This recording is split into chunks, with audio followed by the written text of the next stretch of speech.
Assalamualaikum warahmatullahi wabarakatuh. Perkenalkan, nama saya Hafidah Magfiroh, salah satu mahasiswa dari IAIN Jember. Di sini saya berasal dari Prodi PGMI kelas D2 angkatan tahun 2018 dengan NIM T20184045. Nah, di sini saya akan menjelaskan materi tentang gejala jiwa dalam psikologi pendidikan.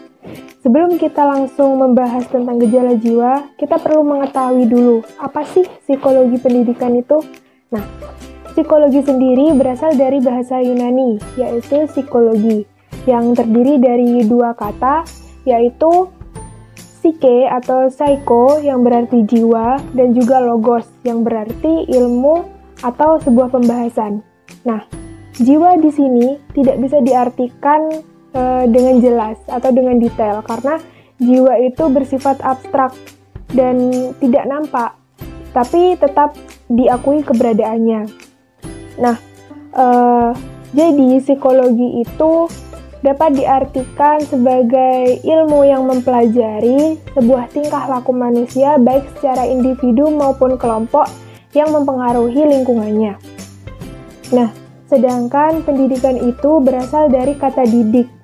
Mendidik itu berarti memelihara dan membentuk latihan.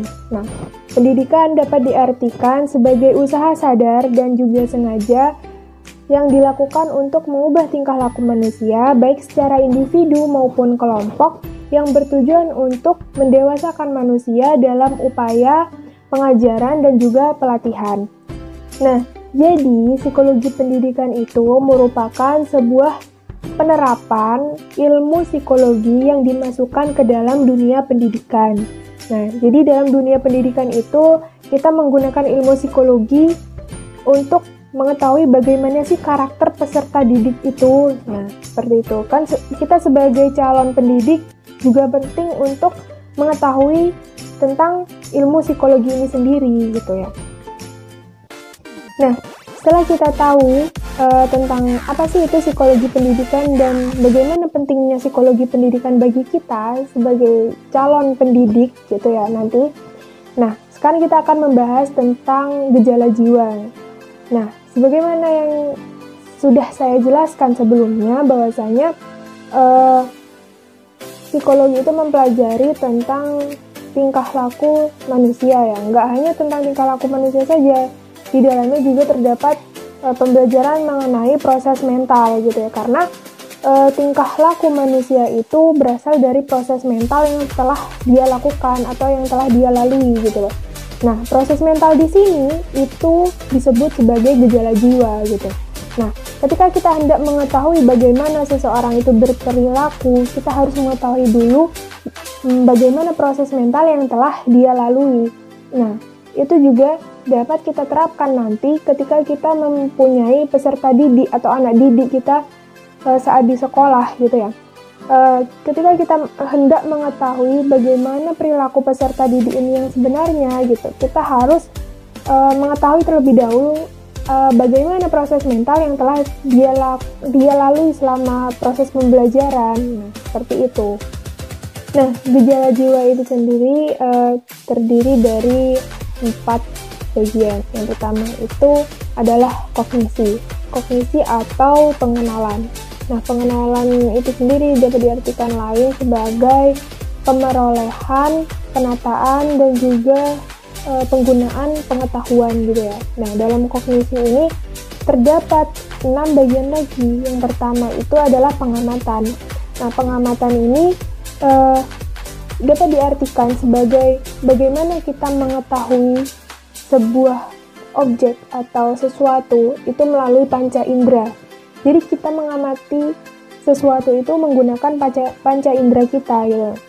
Nah, yang membedakan manusia dengan makhluk Tuhan yang lainnya itu adalah manusia itu diberikan akal oleh Tuhan untuk berpikir, untuk membedakan apa-apa yang baik dan juga apa-apa yang tidak gitu ya.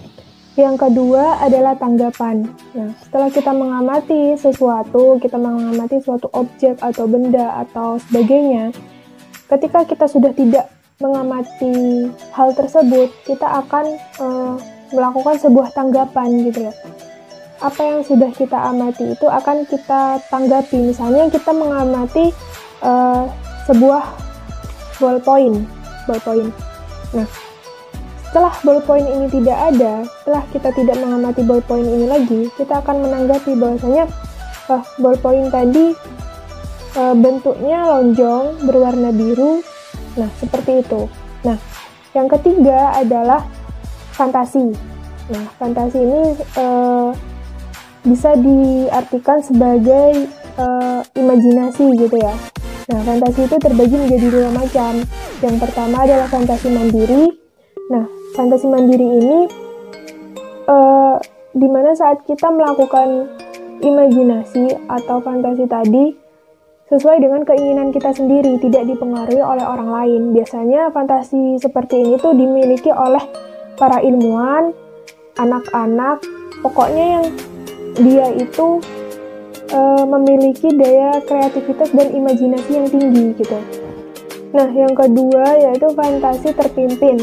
Nah, fantasi terpimpin ini saat fantasi yang kita lakukan atau imajinasi yang kita lakukan itu dipengaruhi oleh hal yang lain gitu. Misalnya, pada saat kita membaca buku, nah, bayangan atau alur cerita yang kita baca itu dipengaruhi oleh si pengarang buku tadi gitu kan ya. Jadi bayangan-bayangan kita saat membaca buku itu ya sudah diatur atau sudah dialurkan sedemikian rupa oleh si penulis buku tadi atau si pengarang cerita dari buku tersebut gitu ya. Nah, yang selanjutnya adalah daya ingatan. Nah, seberapa besar sih kita dapat mengingat sesuatu hal atau benda atau objek atau kejadian dalam memori otak kita, nah gitu. Jadi dalam daya ingat ini berbeda-beda ya, tiap orang itu berbeda-beda. Ada yang memiliki daya ingatan yang cukup kuat, dia melihat suatu objek satu kali saja, dia sudah langsung ingat gitu ya. Tetapi ada juga yang memiliki daya ingat yang rendah gitu. Misalnya dia sudah berulang kali melihat sebuah objek, tetapi daya ingatnya itu rendah. Jadi dia itu susah untuk mengingat objek tersebut meskipun sudah dilihat secara berulang-ulang gitu. Nah, yang kelima adalah berpikir. Berpikir merupakan sebuah proses di mana seseorang itu ingin mengetahui sesuatu yang telah dia indra, yang telah dia tanggapi gitu ya. Nah, yang terakhir adalah intelijensi atau sebuah kemampuan ya. Intelijensi ini juga tiap orang itu berbeda-beda dalam mengetahui sebuah objek itu berbeda tingkatannya. Ada yang intelijensinya tinggi dan juga ada yang intelijensinya kurang gitu ya. Nah, yang kedua adalah gejala jiwa berupa konasi atau kemauan. Hal ini tuh dapat diartikan sebagai usaha aktif yang berkaitan erat dengan pelaksanaan suatu tujuan gitu loh. Misalnya dalam dunia pendidikan, kita untuk apa sih belajar? Ada orang yang tujuan belajarnya itu supaya dia cerdas, supaya dia pintar. Ada juga yang tujuan akhirnya untuk menggapai cita-citanya di masa depan. Nah, itu kan beda-beda, sesuai dengan tujuan masing-masing gitu. Gejala jiwa yang ketiga adalah emosi. Nah, setiap manusia itu pasti memiliki emosi, dan tingkatan emosi itu dalam setiap individu itu pasti berbeda-beda. Nah, emosi itu kan terdiri dari yaitu mudah tertawa, mudah menangis, gembira, sedih. Nah, seperti itu.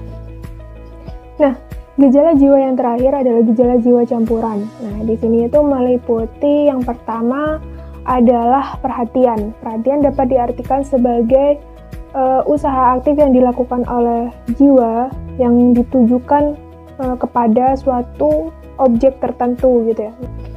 Nah, yang kedua adalah sugesti.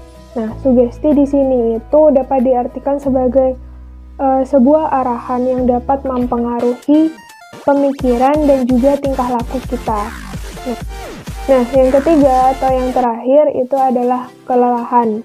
Nah, kelelahan itu adalah sebuah kondisi di mana manusia lelah atau capek dalam melaksanakan atau melakukan suatu kegiatan gitu.